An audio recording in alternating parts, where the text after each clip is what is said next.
Genesis chapter 31.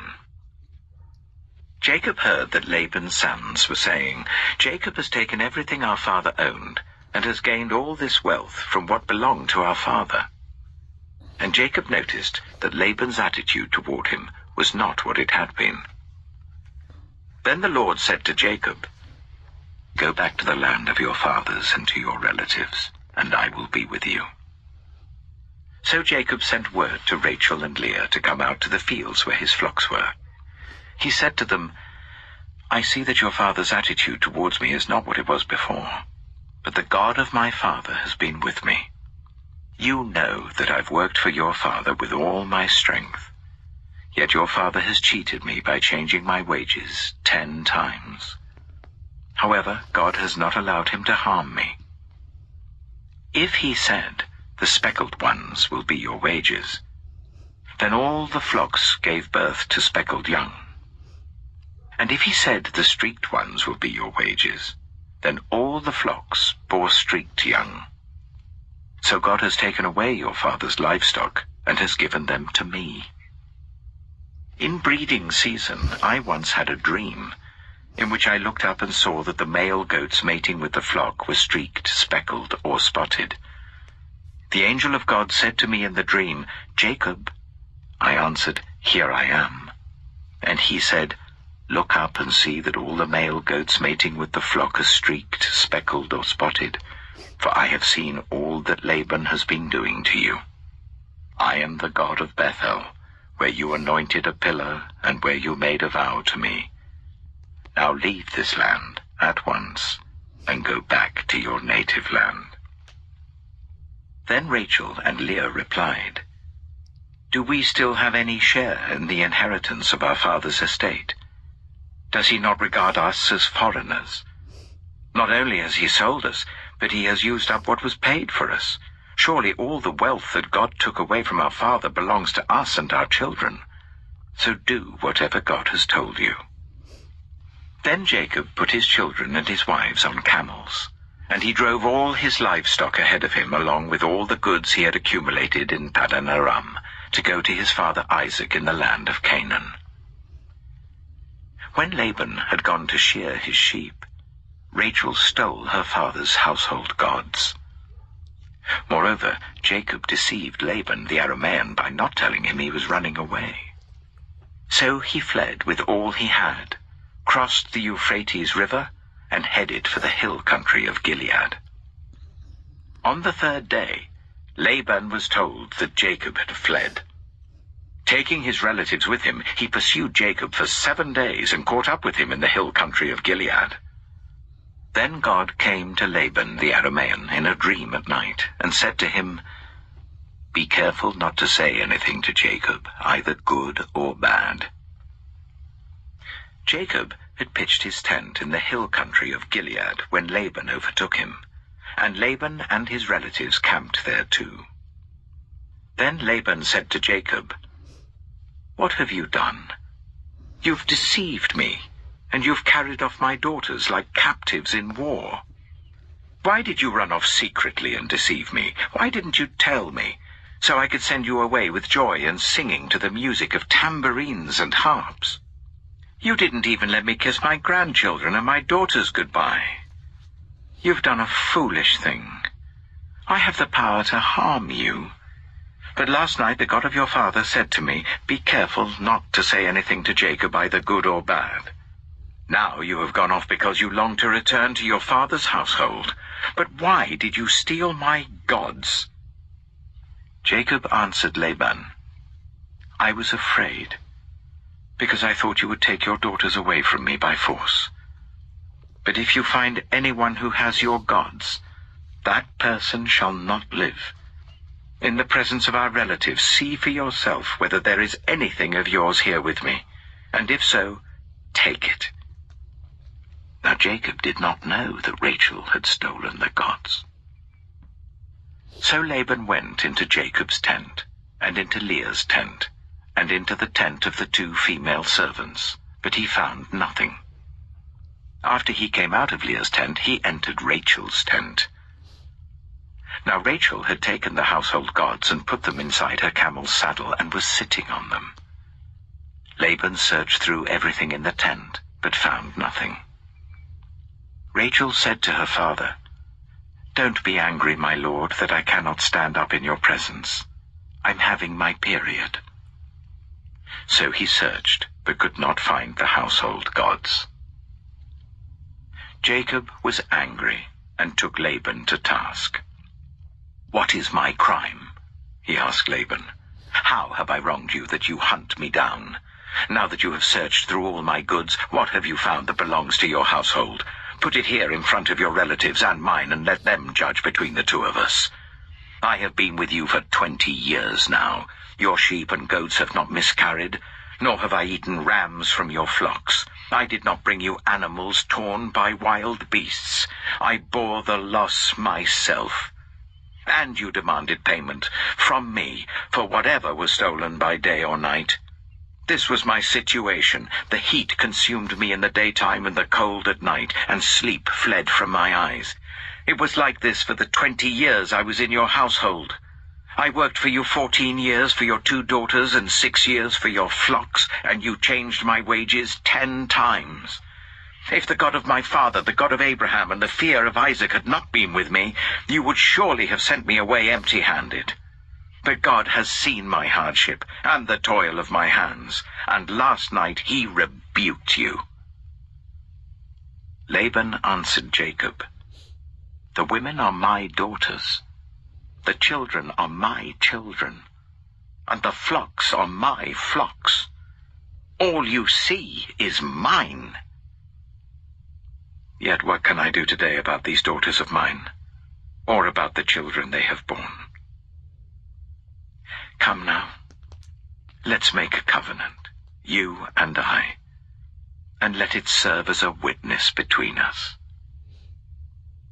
So Jacob took a stone and set it up as a pillar. He said to his relatives, "Gather some stones." So they took stones and piled them in a heap, and they ate there by the heap. Laban called it Jegar-sahadutha, and Jacob called it Gilead. Laban said, "This heap is a witness between you and me today." That is why it was called Gilead. It was also called Mizpah, because he said, "May the Lord keep watch between you and me when we are away from each other. If you ill-treat my daughters, or if you take any wives besides my daughters, even though no one is with us, remember that God is a witness between you and me." Laban also said to Jacob, "Here is this heap, and here is the pillar I have set up between you and me. This heap is a witness, and this pillar is a witness, that I will not go past this heap to your side to harm you, and that you will not go past this heap and pillar to my side to harm me. May the God of Abraham and the God of Nahor, the God of their father, judge between us." So Jacob took an oath in the name of the fear of his father Isaac. He offered a sacrifice there in the hill country and invited his relatives to a meal. After they had eaten, they spent the night there. Early the next morning, Laban kissed his grandchildren and his daughters and blessed them. Then he left and returned home. Genesis chapter 32. Jacob also went on his way, and the angels of God met him. When Jacob saw them, he said, "This is the camp of God." So he named that place Mahanaim. Jacob sent messengers ahead of him to his brother Esau in the land of Seir, the country of Edom. He instructed them, "This is what you are to say to my lord Esau. Your servant Jacob says, I have been staying with Laban and have remained there till now. I have cattle and donkeys, sheep and goats, male and female servants. Now I am sending this message to my lord, that I may find favor in your eyes." When the messengers returned to Jacob, they said, "We went to your brother Esau, and now he is coming to meet you, and 400 men are with him." In great fear and distress, Jacob divided the people who were with him into 2 groups, and the flocks and herds and camels as well. He thought, if Esau comes and attacks one group, the group that is left may escape. Then Jacob prayed,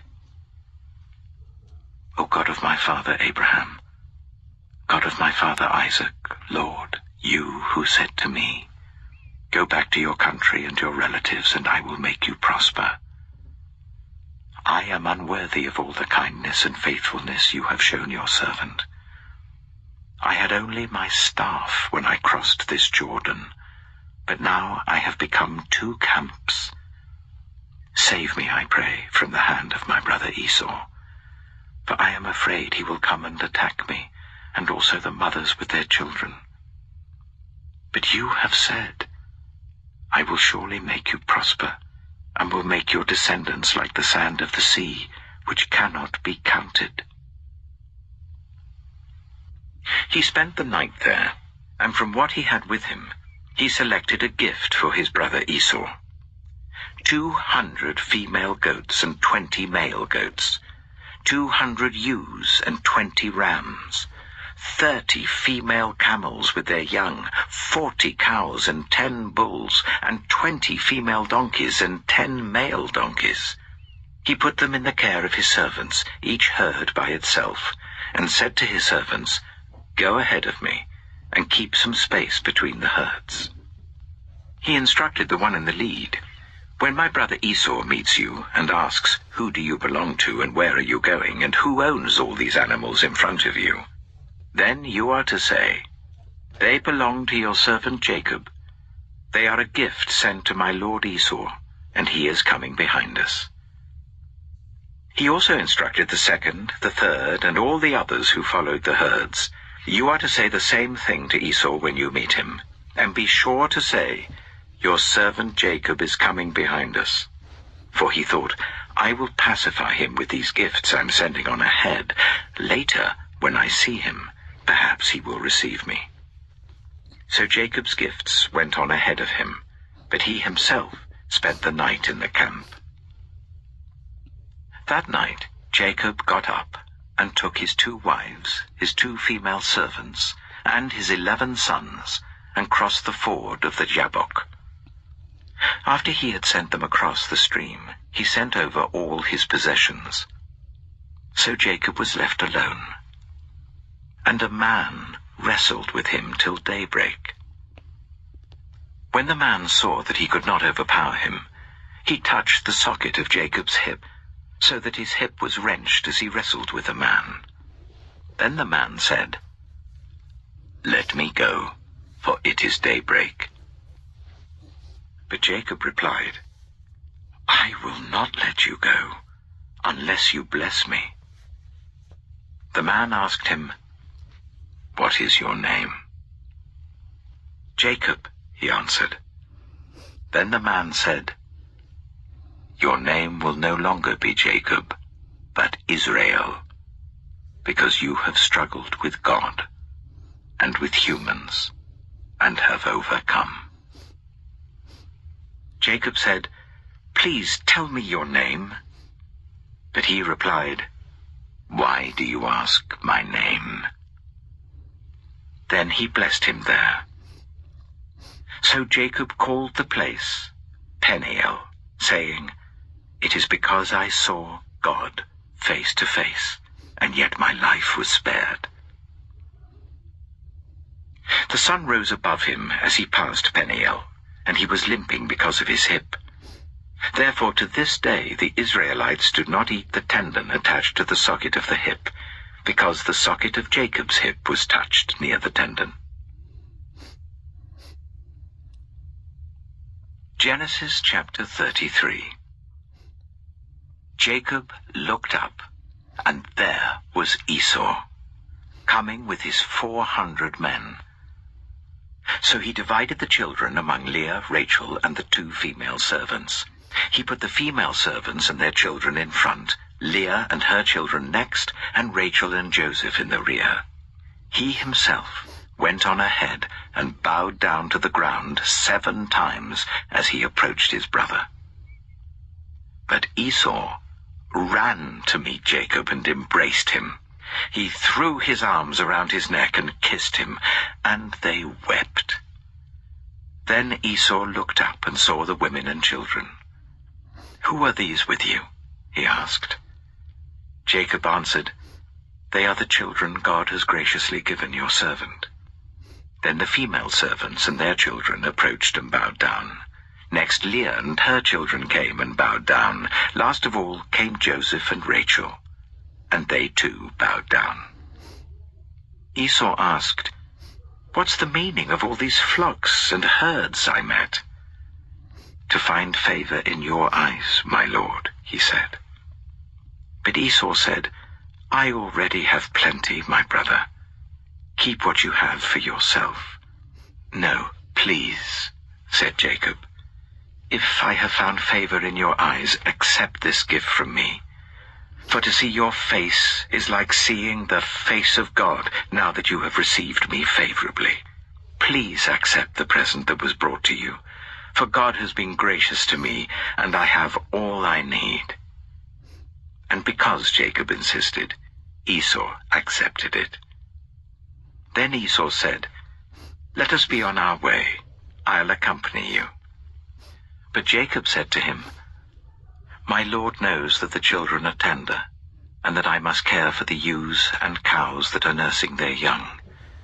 If they are driven hard just one day, all the animals will die. So let my Lord go on ahead of his servant while I move along slowly at the pace of the flocks and herds before me, and the pace of the children, until I come to my Lord in Seir." Esau said, "Then let me leave some of my men with you." "But why do that?" Jacob asked. "Just let me find favor in the eyes of my Lord." So that day Esau started on his way back to Seir. Jacob, however, went to Succoth, where he built a place for himself and made shelters for his livestock.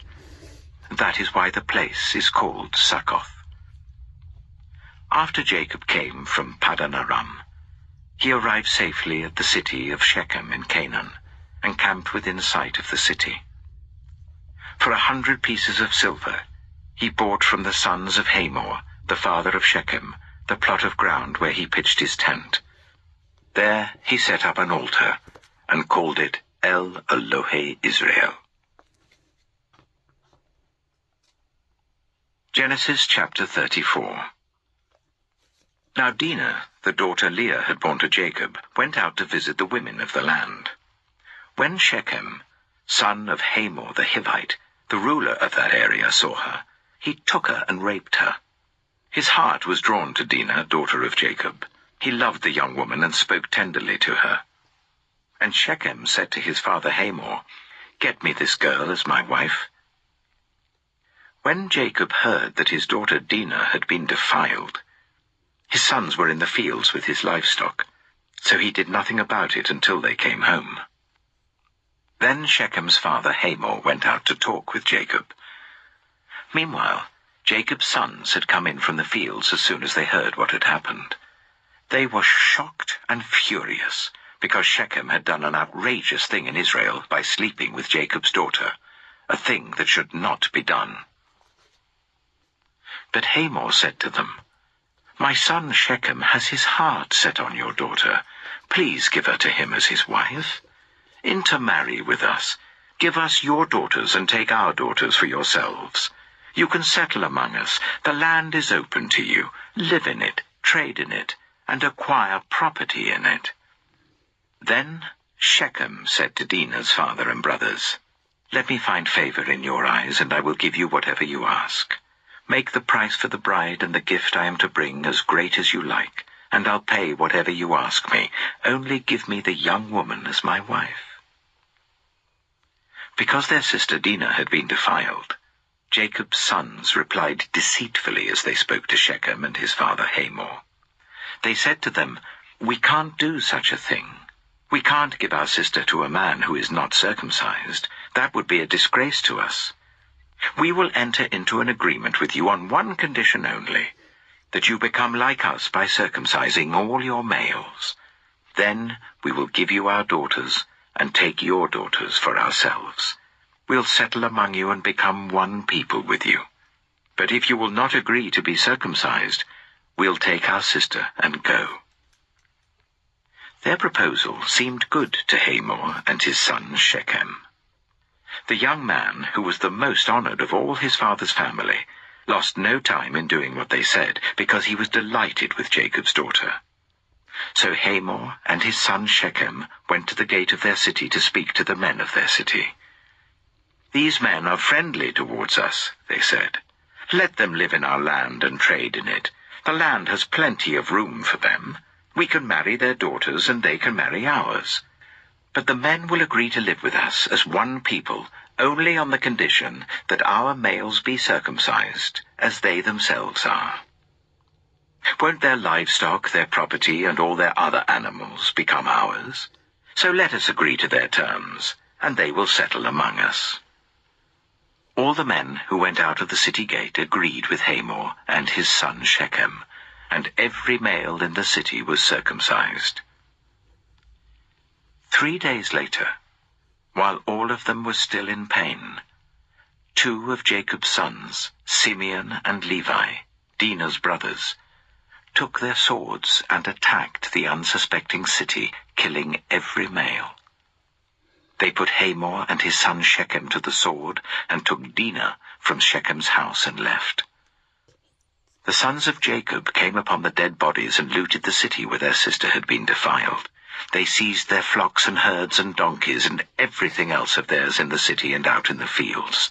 They carried off all their wealth and all their women and children, taking as plunder everything in the houses. Then Jacob said to Simeon and Levi, "You have brought trouble on me by making me obnoxious to the Canaanites and the Perizzites, the people living in this land. We are few in number, and if they join forces against me and attack me, I and my household will be destroyed." But they replied, "Should he have treated our sister like a prostitute?" Genesis chapter 35. Then God said to Jacob, "Go up to Bethel and settle there, and build an altar there to God, who appeared to you when you were fleeing from your brother Esau." So Jacob said to his household and to all who were with him, "Get rid of the foreign gods you have with you, and purify yourselves and change your clothes. Then come, let us go up to Bethel, where I will build an altar to God, who answered me in the day of my distress, and who has been with me wherever I have gone." So they gave Jacob all the foreign gods they had, and the rings in their ears, and Jacob buried them under the oak at Shechem. Then they set out, and the terror of God fell on the towns all around them, so that no one pursued them. Jacob and all the people with him came to Luz, that is Bethel, in the land of Canaan.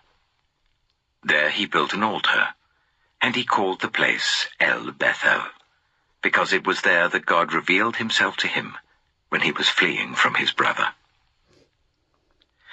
Now Deborah, Rebekah's nurse, died, and was buried under the oak outside Bethel. So it was named Allon Bacuth. After Jacob returned from Paddan Aram, God appeared to him again and blessed him. God said to him, "Your name is Jacob, but you will no longer be called Jacob. Your name will be Israel." So he named him Israel. And God said to him, "I am God Almighty. Be fruitful and increase in number. A nation and a community of nations will come from you, and kings will be among your descendants. The land I gave to Abraham and Isaac I also give to you, and I will give this land to your descendants after you." Then God went up from him at the place where he had talked with him.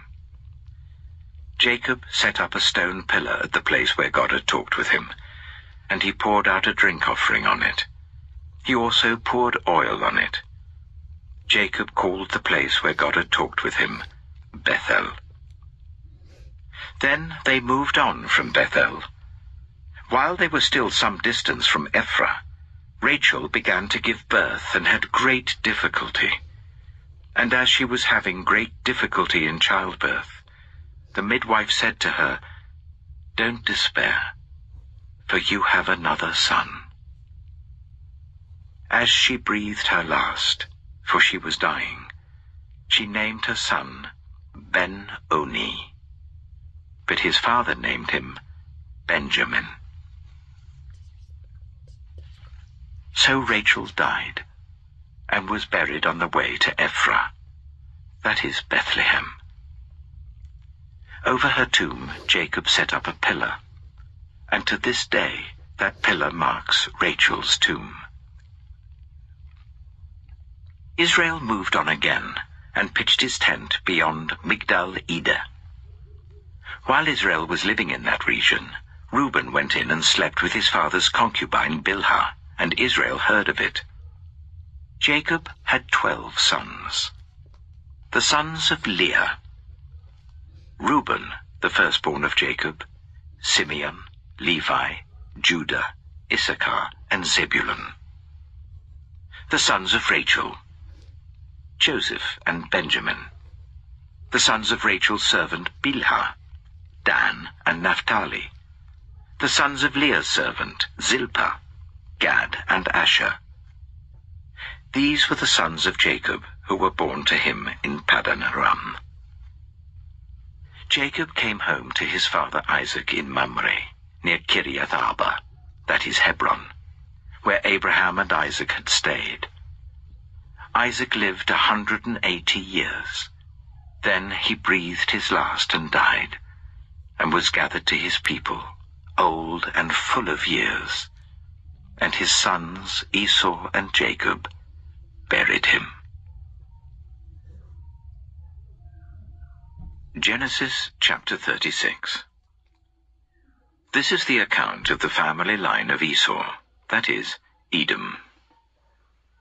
Esau took his wives from the women of Canaan: Adah, daughter of Elon the Hittite, and Aholibamah, daughter of Anah and granddaughter of Zibeon the Hittite, and Basemath, daughter of Ishmael and sister of Nebaioth.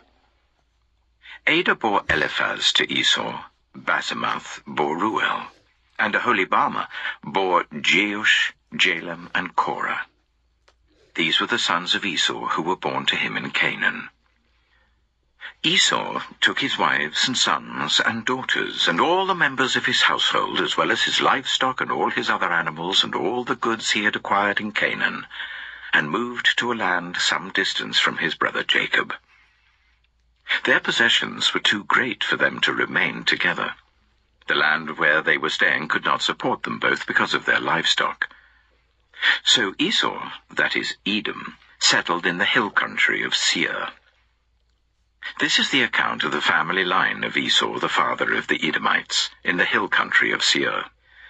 These are the names of Esau's sons: Eliphaz, the son of Esau's wife Adah, and Ruel, the son of Esau's wife Basemath. The sons of Eliphaz: Teman, Omar, Zepho, Gatim, and Kenaz. Esau's son Eliphaz also had a concubine named Timnah, who bore him Amalek. These were grandsons of Esau's wife Adah.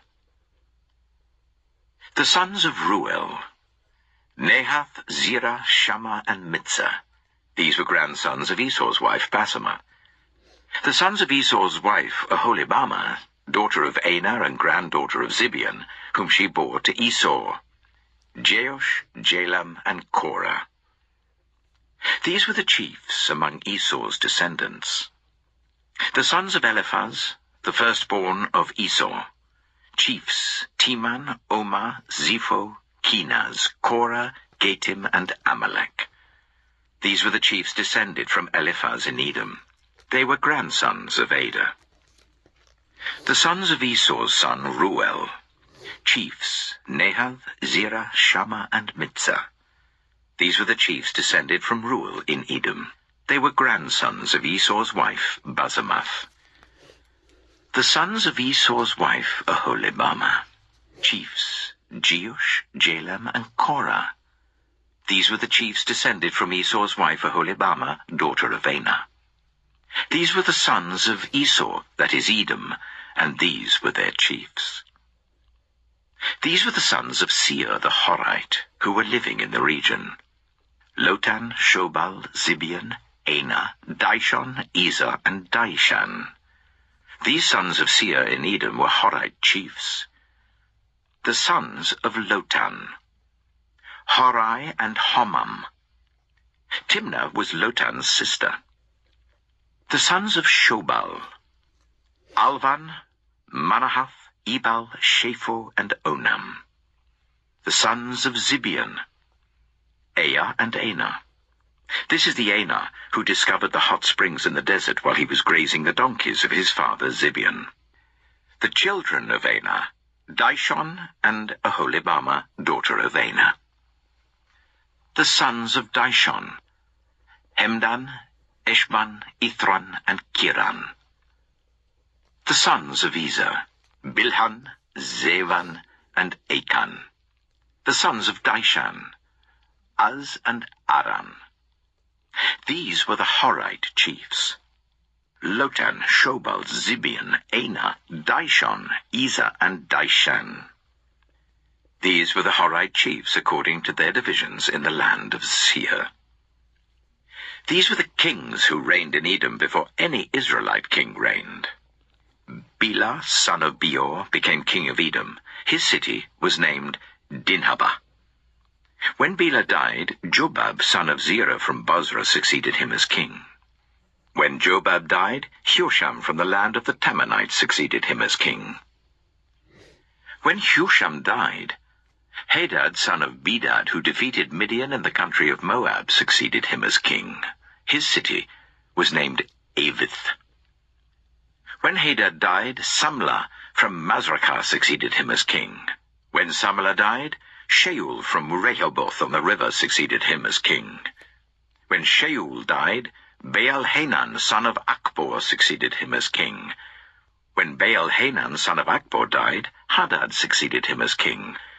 His city was named Peiu, and his wife's name was Mehetabel, daughter of Matred, the daughter of Mezahab. These were the chiefs descended from Esau, by name according to their clans and regions: Timnah, Alivah, Jetheth, Aholibamah, Elah, Pinon, Kizah, Teman, Mibzah, Magdiel, and Iram. These were the chiefs of Edom according to their settlements in the land they occupied. This is the family line of Esau, the father of the Edomites. Genesis chapter 37.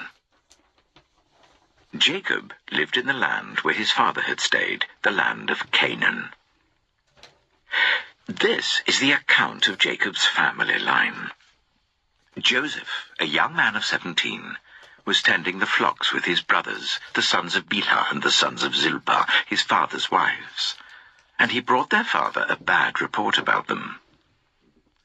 Now Israel loved Joseph more than any of his other sons, because he had been born to him in his old age, and he made an ornate robe for him. When his brothers saw that their father loved him more than any of them, they hated him and could not speak a kind word to him. Joseph had a dream, and when he told it to his brothers, they hated him all the more. He said to them, "Listen to this dream I had. We were binding sheaves of corn out in the field, when suddenly my sheaf rose and stood upright, while your sheaves gathered round mine and bowed down to it." His brothers said to him, "Do you intend to reign over us? Will you actually rule us?" And they hated him all the more because of his dream and what he had said. Then he had another dream, and he told it to his brothers. "Listen," he said, "I had another dream, and this time the sun and moon and 11 stars were bowing down to me." When he told his father as well as his brothers, his father rebuked him and said, "What is this dream you had? Will your mother and I and your brothers actually come and bow down to the ground before you?" His brothers were jealous of him, but his father kept the matter in mind. Now his brothers had gone to graze their father's flocks near Shechem, and Israel said to Joseph, "As you know, your brothers are grazing the flocks near Shechem. Come, I'm going to send you to them." "Very well," he replied. So he said to him, "Go and see if all is well with your brothers and with the flocks, and bring word back to me." Then he sent him off from the valley of Hebron. When Joseph arrived at Shechem, a man found him wandering around in the fields and asked him, "What are you looking for?" He replied, "I'm looking for my brothers. Can you tell me where they are grazing their flocks?" "They've moved on from here," the man answered. "I heard them say, 'Let's go to Dothan.'" So Joseph went after his brothers and found them near Dothan. But they saw him in the distance, and before he reached them, they plotted to kill him. "Here comes that dreamer," they said to each other. "Come now, let's kill him and throw him into one of these cisterns, and say that a ferocious animal devoured him. Then we'll see what comes of his dreams." When Reuben heard this, he tried to rescue him from their hands. "Let's not take his life," he said. "Don't shed any blood. Throw him into this cistern here in the wilderness, but don't lay a hand on him." Reuben said this to rescue him from them and take him back to his father. So when Joseph came to his brothers, they stripped him of his robe, the ornate robe he was wearing, and they took him and threw him into the cistern. The cistern was empty. There was no water in it. As they sat down to eat their meal, they looked up and saw a caravan of Ishmaelites coming from Gilead. Their camels were loaded with spices, balm and myrrh, and they were on their way to take them down to Egypt. Judah said to his brothers, "What will we gain if we kill our brother and cover up his blood? Come, let's sell him to the Ishmaelites and not lay our hands on him. After all, he is our brother, our own flesh and blood." His brothers agreed. So when the Midianite merchants came by, his brothers pulled Joseph up out of the cistern and sold him for 20 shekels of silver to the Ishmaelites, who took him to Egypt. When Reuben returned to the cistern and saw that Joseph was not there, he tore his clothes. He went back to his brothers and said, "The boy isn't there. Where can I turn now?" Then they got Joseph's robe, slaughtered a goat, and dipped the robe in the blood. They took the ornate robe back to their father and said, "We found this. Examine it to see whether it is your son's robe." He recognized it and said, "It is my son's robe. Some ferocious animal has devoured him. Joseph has surely been torn to pieces." Then Jacob tore his clothes, put on sackcloth, and mourned for his son many days. All his sons and daughters came to comfort him, but he refused to be comforted. "No," he said, "I will continue to mourn until I join my son in the grave." So his father wept for him. Meanwhile, the Midianites sold Joseph in Egypt to Potiphar, one of Pharaoh's officials, the captain of the guard. Genesis chapter 38. At that time, Judah left his brothers and went down to stay with a man of Adullam named Hira.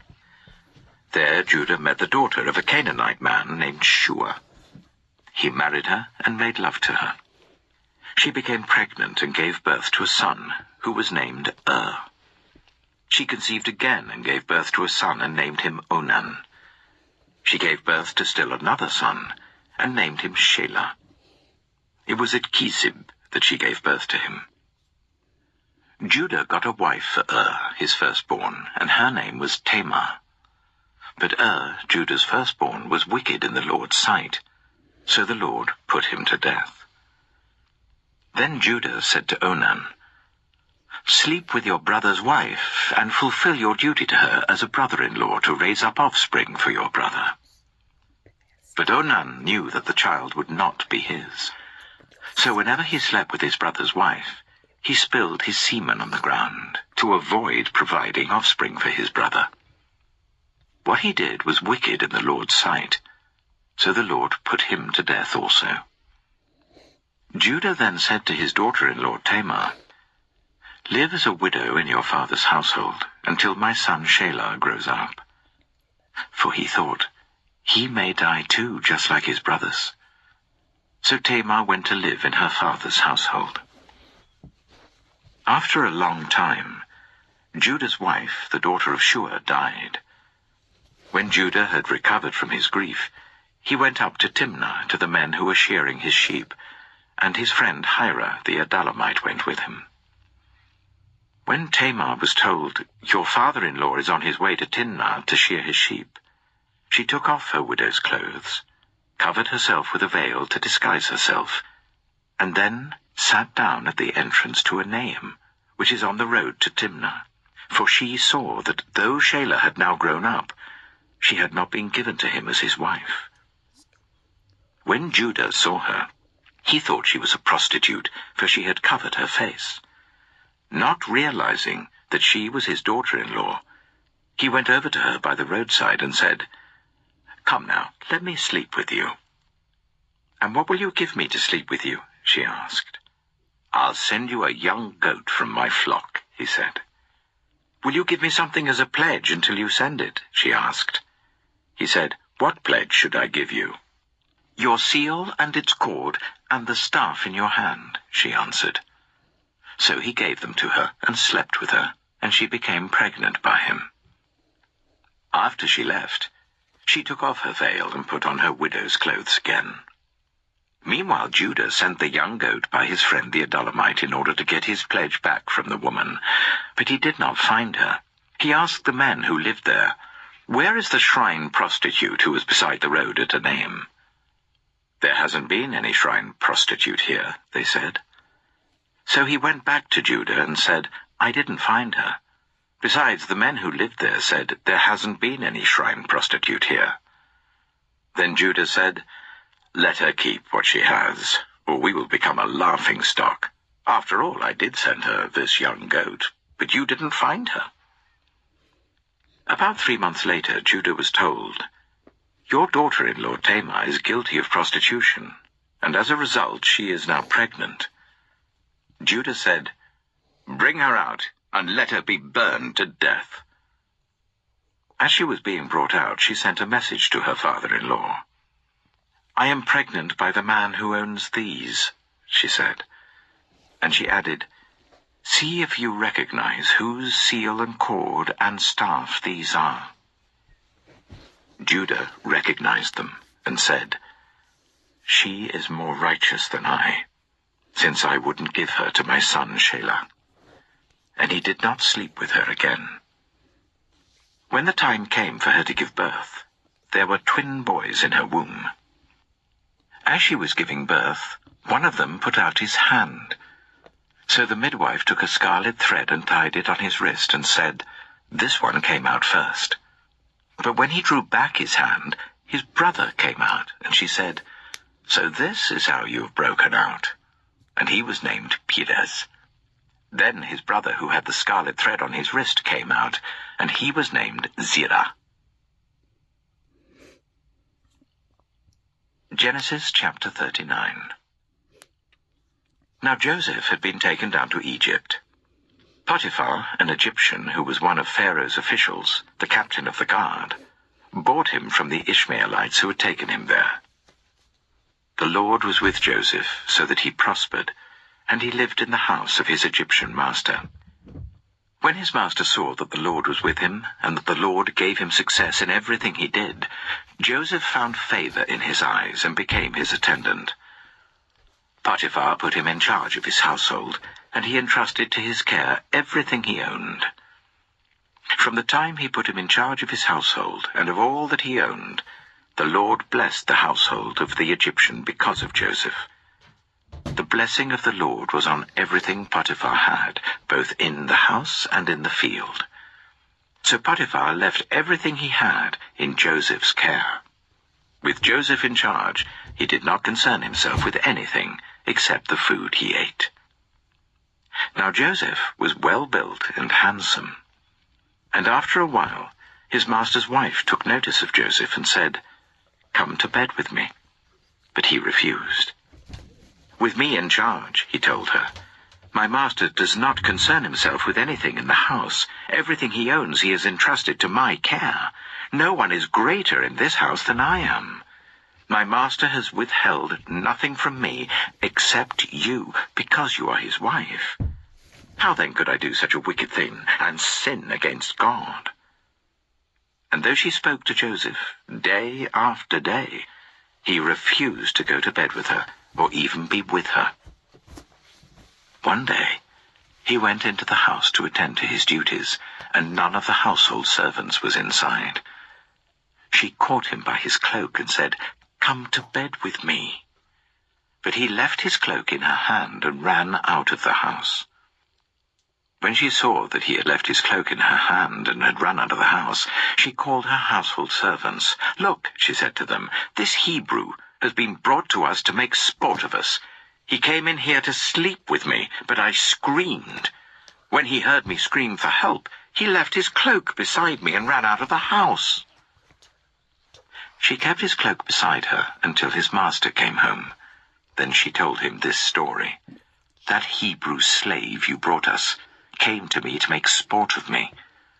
But as soon as I screamed for help, he left his cloak beside me and ran out of the house." When his master heard the story his wife told him, saying, "This is how your slave treated me," he burned with anger. Joseph's master took him and put him in prison, the place where the king's prisoners were confined. But while Joseph was there in the prison, the Lord was with him. He showed him kindness and granted him favor in the eyes of the prison warden. So the warden put Joseph in charge of all those held in the prison, and he was made responsible for all that was done there. The warden paid no attention to anything under Joseph's care, because the Lord was with Joseph and gave him success in whatever he did. Genesis chapter 40. Some time later, the cupbearer and the baker of the king of Egypt offended their master, the king of Egypt. Pharaoh was angry with his two officials, the chief cupbearer and the chief baker, and put them in custody in the house of the captain of the guard, in the same prison where Joseph was confined. The captain of the guard assigned them to Joseph, and he attended them. After they had been in custody for some time, each of the two men, the cupbearer and the baker of the king of Egypt, who were being held in prison, had a dream the same night, and each dream had a meaning of its own. When Joseph came to them the next morning, he saw that they were dejected. So he asked Pharaoh's officials who were in custody with him in his master's house, "Why do you look so sad today?" "We both had dreams," they answered, "but there is no one to interpret them." Then Joseph said to them, "Do not interpretations belong to God? Tell me your dreams." So the chief cupbearer told Joseph his dream. He said to him, "In my dream I saw a vine in front of me, and on the vine were 3 branches. As soon as it budded, it blossomed, and its clusters ripened into grapes. Pharaoh's cup was in my hand, and I took the grapes, squeezed them into Pharaoh's cup, and put the cup in his hand." "This is what it means," Joseph said to him. "The 3 branches are 3 days. Within 3 days, Pharaoh will lift up your head and restore you to your position, and you will put Pharaoh's cup in his hand, just as you used to do when you were his cupbearer. But when all goes well with you, remember me and show me kindness. Mention me to Pharaoh and get me out of this prison. I was forcibly carried off from the land of the Hebrews, and even here I've done nothing to deserve being put in a dungeon." When the chief baker saw that Joseph had given a favorable interpretation, he said to Joseph, "I too had a dream. On my head were 3 baskets of bread. In the top basket were all kinds of baked goods for Pharaoh, but the birds were eating them out of the basket on my head." "This is what it means," Joseph said. The 3 baskets are 3 days. Within 3 days, Pharaoh will lift off your head and impale your body on a pole, and the birds will eat away your flesh.